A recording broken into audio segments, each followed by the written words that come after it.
ये कहानी है दो ऐसे गांव की जहां की खुशहाली और समृद्धि हमेशा बनी रहती थी। इन गांव का नाम था नंदी और रोहड़। ये शहर से सटे दो ऐसे गांव थे जो सबसे ज्यादा धनी और अमीर थे। लेकिन इन दोनों गांव में कुछ विभिन्नताएं थीं। नंदी गांव के लोग भगवान को बहुत ज्यादा मानते थे, लेकिन रोहड़ गांव के लोग ज्यादातर लोग नास्तिक थे, भगवान को नहीं मानते थे। नंदी गांव के लोग सच्चाई के राह पर चलते थे, लेकिन रोहड़ गांव के लोग लोभी और मतलबी थे। एक बार की बात है, दोनों गांव में महामारी आती है, जिसकी वजह से नंदी गांव की सीमाओं को सुरक्षा देने वाले सारे कुत्ते मर जाते हैं। वहीं रोहड़ गांव के कुछ ही कुत्ते मरते हैं। महामारी फैलते फैलते अन्य जानवरों तक पहुंचती है और नंदी गांव के सारे जानवर मर जाते हैं। वहीं रोहड़ गांव में इसका इतना ज्यादा प्रभाव नहीं पड़ता। कुछ समय बाद नंदी गांव में एक नई घटना घटित होती है कि जिस तालाब से नंदी गांव को पानी आता था, वो तालाब धीरे धीरे सूखने लग जाता है, जिसकी वजह से अब नंदी गांव के लोगों को पानी की बहुत दिक्कत आती है। तालाब सूखने से सारे हरे भरे खेतों में सूखा पड़ने लग जाता है, सारे पेड़ पौधे मुरझाने लग जाते हैं। तब नंदी गांव के लोग निर्णय करते हैं कि अब वे जाके रोहड़ गांव के लोगों से मदद मांगेंगे। परंतु रोहड़ गांव के लोग लोभी और लालची होते हैं। उनके पास सब कुछ होने के बावजूद भी वे नंदी गांव के लोगों की मदद नहीं करते। अब नंदी गांव के लोग हर जगह से फंस चुके होते हैं।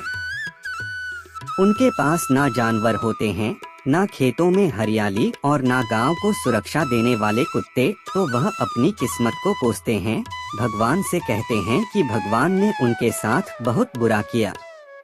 तो वो सभी भगवान के सहारे गांव से हट के मंदिरों में रहना शुरू कर देते हैं। एक रात बहुत सारे चोर और डाकू नंदी गांव में प्रवेश करते हैं। तो जब वो लुटेरे गांव में प्रवेश कर रहे होते हैं, तो वो देखते हैं कि गांव की सीमा को सुरक्षा की कोई व्यवस्था ही नहीं है। यहाँ न कोई जानवर नहीं है, ना गांव में हरियाली है, अर्थात इस गांव में कोई नहीं रहता। ये सोचकर लुटेरे आगे बढ़ जाते हैं। आगे बढ़कर जब वो रोहड़ गांव में पहुंचते हैं, तो देखते हैं कि गांव के सुरक्षाकर्मी भी हैं, कुत्ते भी भौंकने लगते हैं। लुटेरे सारे कुत्ते और सुरक्षाकर्मियों को मार देते हैं और देखते हैं कि गांव में हरियाली है, जानवर है, इंसान है।